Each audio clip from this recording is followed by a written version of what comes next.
Hi friends, तर चला आपण आज सुक्का फ्लावर बनवणार आहोत। तर बघा, त्यासाठी 2 कांदे छोटे चिरून घेतलेले आहेत, टोमॅटो, कोथिंबीर, 2-4 लसूण आणि काळं तिखट। तर बघा, तेल गरम झालेलं आहे, त्याच्यामध्ये लसूण टाकलेलं आहे, त्याचबरोबर जिरे मोहरी टाकून घेऊया। जिरे मोहरी चांगली परतलेली आहे, आता कांदा परतून घेऊया।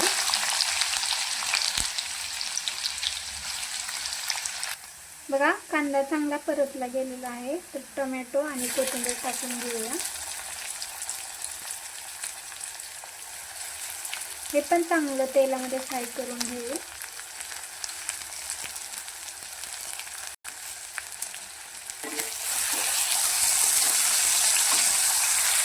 त्यानंतर काळे तिखट,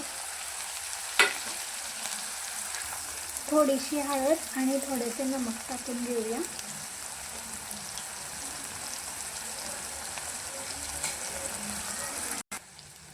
तर बघा, हे सर्व चांगलं परतलेलं आहे, तर ह्याच्यामध्ये आपण फ्लावर टाकून घेऊया।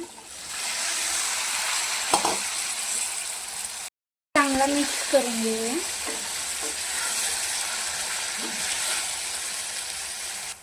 थोडासा शेंगदाणा कूट मिक्स करून घेऊया आणि 5 मिनिटं बारीक गॅसवरती आपण झाकून ठेवूया।